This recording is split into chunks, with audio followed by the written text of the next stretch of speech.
letters. Does it mean the same? No. So it has, for example, a different meaning. Istama'a, but don't generalize these rules. Istama'a is to listen. Sami'a is to hear, but istama'a is to listen with attention.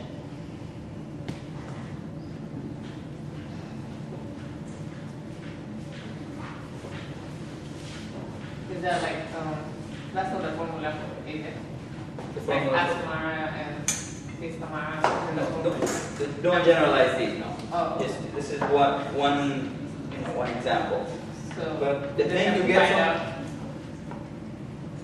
like how to derive from,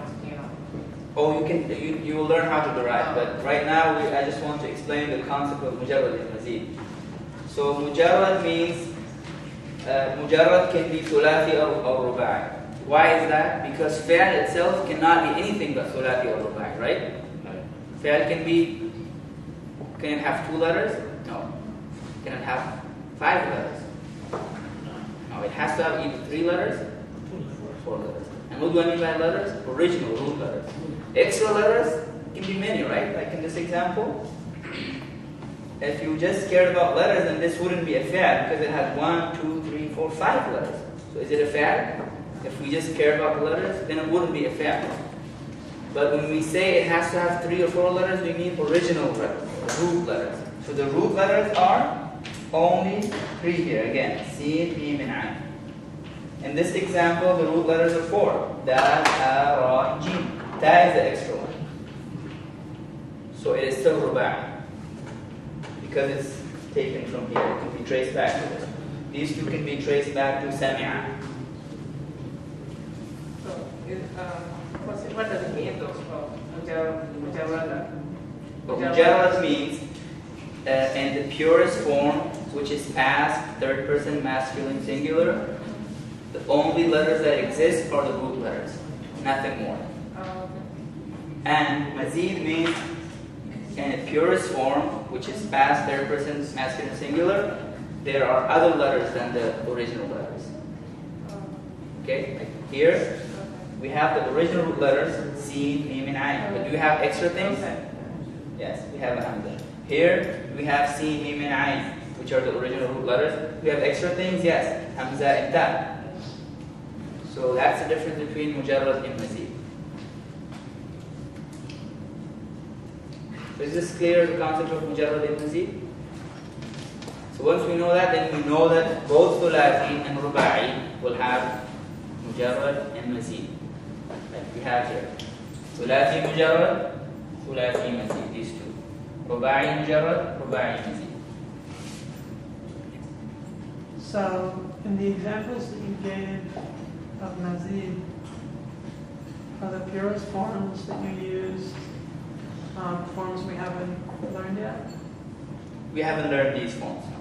All right. So We'll start mazid after we know there's a difference between mujarrad and mazid. So that would be Purest form, past, third person, masculine, singular with extra letters. Yeah, So that's a whole new category we haven't learned yet. that's the only category. All right.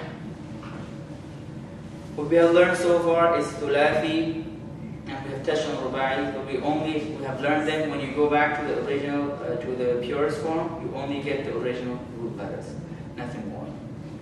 And what we're going to learn is the kind where you go back to the original, the purest form, and what you find is all the root letters plus more. So you find all the root letters Sin, Mim, and Ain here, plus the Hamza. Here you find all the root letters Sin, Mim, and Ain, plus Hamza and Ta, which are extra letters. How many pure forms are there?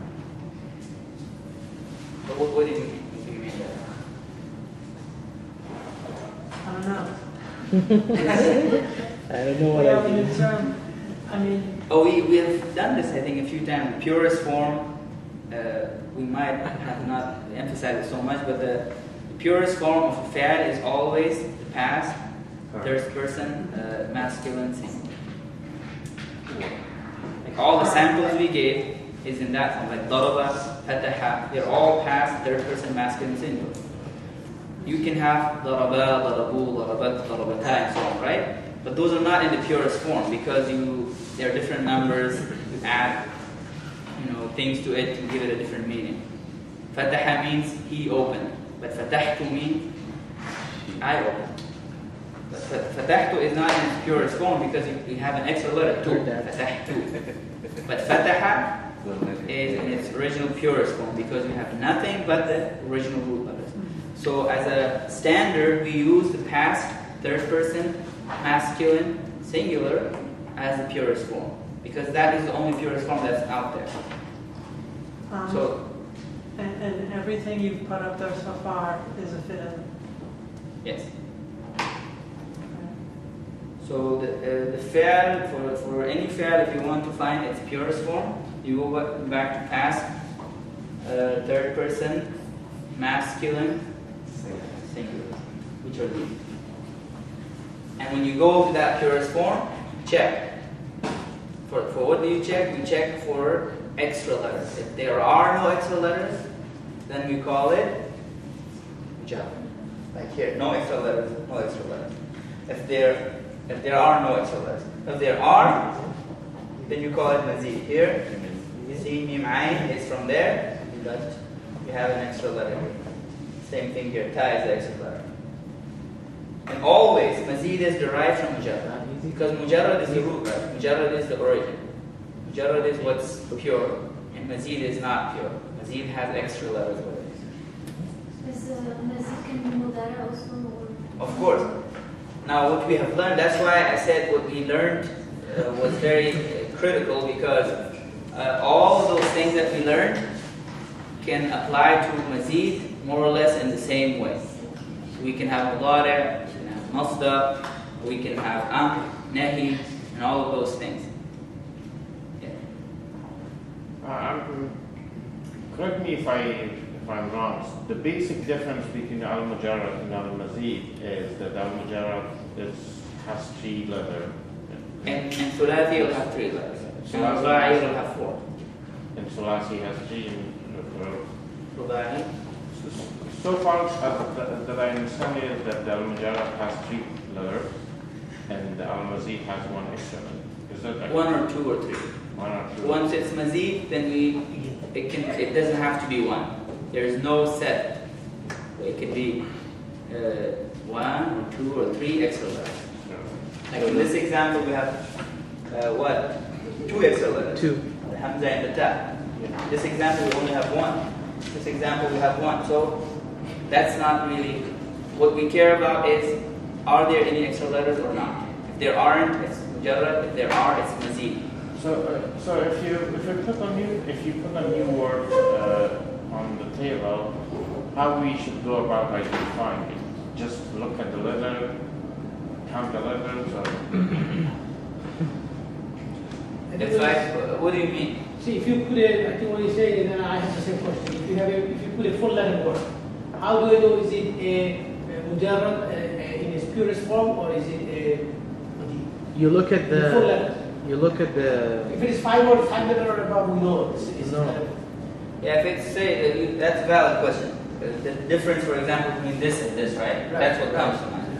Should I call this rubai mujarrad? Exactly. Or should I call it thulathi mazid? Same thing here. Should I call it thulathi mazid or rubai mujarrad? So that's a valid question. And the answer to that is very easy. It lies in this form.